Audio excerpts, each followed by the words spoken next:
أهلا بكم في هذا اللقاء الخاص مع رئيس هيئة الأركان المشتركة الأمريكي الجنرال مارك ميلي، وهو المنصب الأعلى في القوات المسلحة الأمريكية. General Milley, I would like to thank you very much for this exclusive interview with المملكة TV, and allow me to start my first question. Well, thanks, Tariq. I appreciate the opportunity to be here. Thank you very much. You just met with His Majesty King Abdullah, not the first meeting, of course.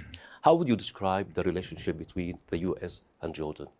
Well, I think the U.S. and Jordan relationship is very tight. On a personal note, I've had a long-standing relationship with the King. I first met him when I became Chief of Staff of the Army 8 years ago, and then when I became Chairman 4 years ago, that relationship's continued. And I would tell you that he's had a tremendous relationship with the United States military and with the United States. And we've had a really long-standing partnership with Jordan, multiple decades, going way, way back.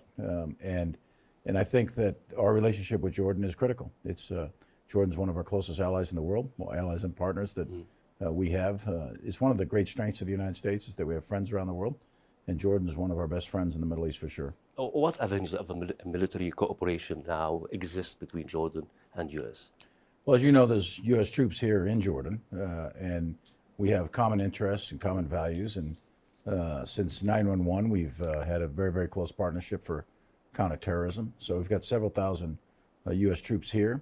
They work closely with our forces that are also in Iraq and Syria, and they all come under the command and control of General Kurilla, who's the U.S. Central Command commander. So we've had a very, very strong, very close military relationship now for a very, very long time. You know, General, that Jordan facing a challenge across the borders. What sort of support you are offering or providing Jordan to face that challenge, the drug trafficking from Syria into Jordan? Yeah, so the drug trafficking is a very serious issue, and it's combined actually with the terrorist issue, because many of the terrorist organizations are linked to the narco-trafficker pieces. So that's a very serious concern. What our interest, what the U.S. interest in, is stability and peace throughout the region. That's the broader national security interest. And we do that by, with, and through our friends and allies in the region. So we offer training, advice, assistance, military equipment, that sort of thing for the Jordanian Armed Forces. And the Jordanian Armed Forces are very professional. They're very capable. They're well led with General Yusuf, who I've had a long-standing relationship with as well. So we work together to try to combat that common scourge of drug trafficking in combination with the terrorists. So I understand that the Middle East region is still a priority for the United States. Yeah, you know, I think the United States has been committed to the Middle East really since before World War II in the 1930s. It's a critical region for the United States in terms of U.S. national security priorities. You know, we've got Asia, Europe, Middle East, Africa, South America. We have a lot of global commitments all over the world, but the Middle East is clearly very, very important and very significant to the United States for a lot of reasons. We have very close friendships and partnerships. We want to make sure that the region is stable. Obviously, the region is a primary source of oil and energy resources for other parts of the world. So we've had a long-standing relationship with the Middle East, and I suspect that we will continue to have that. I can't imagine that the United States would ever walk away from the Middle East. I think it's too important to U.S. national security interests, and I think we'll remain committed for many, many years and decades to come. In terms of keep the stability in the region, are you thinking to increase the troops, sending more troops to the region? Well, that's only one part of it. I mean, there's economic assistance, humanitarian assistance, diplomatic assistance, and of course, military assistance. So we've had, in terms of military forces, they go up and down depending on the threat at the moment in time. Clearly, we had a significant amount of forces here when we were deeply engaged in Iraq and Afghanistan as well. And those forces have come down. So it depends on the nature of the threats that are going on. So the forces will go up and go down. It depends on the moment in time, but our commitment is everlasting. So what's the nature of the threat right now? Well, I think there's several of them. I think top of the list especially for Iraq and Afghanistan, or Iraq and Syria, I think that, and Afghanistan for that matter, the threat is counterterrorism. So we've got to make sure that we maintain close ISR observation, intelligence, surveillance, reconnaissance of ISIS. You know, ISIS is the caliphate was destroyed with the battles of Mosul and Raqqa. So the caliphate itself was destroyed. but the movement is not yet dead. The ideology is not yet dead. Still there. And there are some ISIS Daesh, as you call them, terrorists that are still roam the deserts of Syria and somewhat into Iraq. So that presents a threat. And that's a threat to Jordan. It's a threat to stability generally in the region. And it's a threat to U.S. interests. And then as you look beyond just the region here and you get into Africa, you go into East Africa and Somalia, all across the middle belt, all the way to West Africa, you'll see a variety of offshoots of these terrorist organizations by different names that are in that region. So counterterrorism remains a primary interest. For the United States, Iran is a significant issue. With Iranian capabilities, Iranian malign influence, Iran supports a wide variety of terrorist organizations. And then, of course, there's always the ever-present Iranian nuclear development capability, which we monitor very, very closely, and the United States is committed to making sure that Iran does not develop a nuclear weapon. So I think all of those and other issues are of great significance to the United States. I'll go back for this issue in particular. You were in Syria, General, in past March, this past March. How would you describe the situation there? In Syria? In Syria. Yeah, so you visited. I went up there, and so we've had forces in Syria for quite a while, and the primary function for those troops in Syria was the counter-Daesh mission, and we want to. Our commitment is to ensure the enduring, what we call the enduring defeat of Daesh, the enduring defeat of ISIS. So the caliphate, as I said, was destroyed. Some time ago, and that involved a considerable level of effort. But we should recall that back in, I guess it was 2011, we drew down our forces out of Iraq.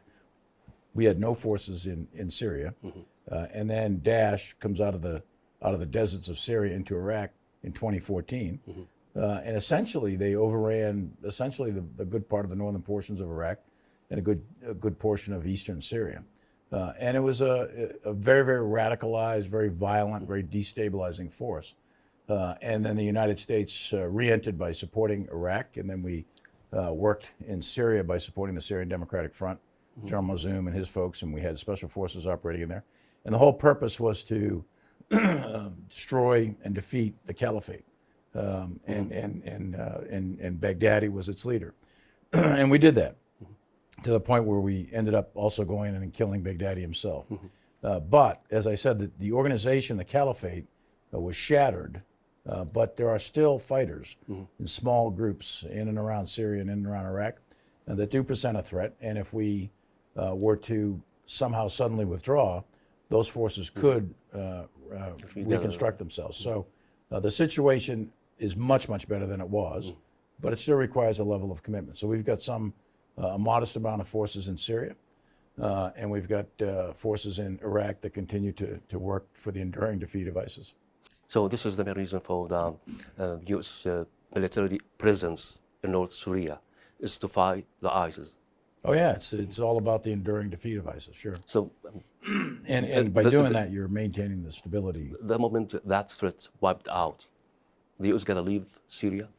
Well, that would be a political decision. That's a decision made by political leadership, President Biden, and the U.S. government. So I don't want to forecast some sort of decision, but the fundamental reason why we're in Syria to begin with has everything to do with the enduring defeat of ISIS. Russia recently accused U.S. of reinforcing its troops there. And are you expanding your military presence in Syria?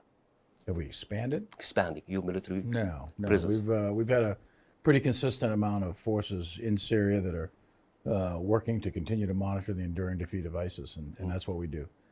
So we're not expanding forces. Are the Russians saying that we're expanding forces? Yes, accusing you of reinforcing. Well, the Russians accuse us of a lot of things. So. Your alliance with the Kurdish factions, actually, in Syria North, is, as you said, key in your fight against the Islamic State terrorists there.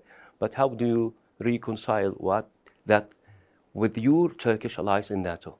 Yeah, how do you keep the balance between the two sides? That can be difficult because Turkey looks at the SDF differently than we do. We've had a close relationship with General Mazoum and Mazloum, and he and his forces were instrumental to the defeat of ISIS. It was his forces primarily that provided the ground capability to take Raqqa, for example. And we provided air power. We had special forces with them. But look, it was General Mazloum and his troops that conquered Raqqa and ripped apart that caliphate, and that should not be forgotten by anybody. So, and Turkey looks at them differently. Turkey looks at them as an enemy, and that becomes very problematic. But we work very closely with Turkey as well and make sure that we coordinate and synchronize our actions. You're going to travel, General, to Israel, and violence has intensified in the past few weeks and still now. Is there a pressure from the U.S. on Israel to de-escalate the situation in the occupied Palestinian? Yeah, absolutely. The United States, our position is clear that we're looking for stability and peace, and we recognize that the situation in the West Bank and with the Palestinian Authority, et cetera, is a precarious situation. It's very, very difficult. It's an internal situation for Israel to resolve, but the United States plays a role in that. And we have a general officer, actually, who works closely with General Fenzl, who works closely with the Palestinian Authority to try to reconcile the two sides in order to de-escalate and create a more stable situation. A few months ago, General, you said it would be very, very difficult to eject the Russian military from Ukraine. Sure. Yeah. Okay. Ultimately, it's the aim of the U.S. and Ukraine to get rid of the troops there. Do you think how this fight will be won? Well, how do you define winning? So the political leadership of the United States, President Biden, Secretary Blinken, Secretary Austin, have clearly defined it, and all of the political leaders of NATO, of Europe, have defined winning, and President Zelensky of Ukraine has defined it. And what they've said, the way they've defined it, is that Ukraine is a free, independent, sovereign nation with its territory intact. Now, why is that? Why does that matter? So for Ukraine, the fight is clearly existential. It's a fight for survival. Russia invaded Ukraine with several 100,000 troops back on 24 February. It was illegal. It was unprovoked. Ukraine presented no threat to Russia. So it was a direct assault on the very principles of the set of rules that were put in place at the end of World War II, the rules that underline the very existence of the United Nations, and it's the rules that most of the international community is committed to, where you do not change international borders and you don't invade other countries with military force unless it's in an act of defense, and there was no defense on the part of the Russians. This was an act of aggression, it was illegal, and it was unprovoked. So for Ukraine, it's a battle of survival. But for NATO, for the rest of Europe, for the world, in fact, it's bigger than that. It's about those rules that were put in place in 1945 in order to create a more stable and prosperous and peaceful world. What President Putin has done is a direct frontal assault on those rules. So at the end of the day, the Russians will have to not have troops in currently Russian-occupied Ukraine. When that day comes, I don't know. There's many ways to get there. One of them, of course, is through military means. And Ukraine is conducting an offensive right now. It's a offensive that's been going on now for about, I guess, 8 weeks or so. Something like that. It's very bloody, it's slow, it's long, very slow. high casualty producing, and very, very difficult. So the idea of militarily kicking out 200,000 or 300,000 Russian troops is going to be, very, very difficult and challenging. A different way of getting at it is through negotiations, and maybe that'll happen too. So, but at the end of the day, no matter which way it is, through diplomatic means or military means, at the end of the day, Ukraine must remain free, sovereign, independent, with its territory intact. You mentioned, that's winning. You mentioned, General, the counteroffensive, the Ukrainian counteroffensive. Yeah. And you said it's slow. It is, yeah. It's Sure. very slow. What do you think about that? Is it failing? No, I wouldn't say it's failing. Because they're not achieving significant advances on the ground. Not exactly. They have actually liberated a considerable portion of Russian-occupied Ukraine since the beginning of their offensive, and specifically on the axis of advance that they're attacking on right now, they've attacked through the first main defensive belt. This is a defense in depth that the Russians had many months to prepare. It's got minefields, it's got dragon's teeth, it's got tank ditches. It's a very, very complex set of defensive preparations that the Ukrainians are fighting through. And they're fighting through it. The Ukrainians have a significant amount of combat power remaining. This is not over yet. So I think it's frankly too early to say whether it succeeded or failed. It clearly has had partial success to date. Now, the speed at which the offensive is being undertaken is slower than the planners had thought. But that is not necessarily uncommon in the conduct of war. It's the difference between war on paper and real war.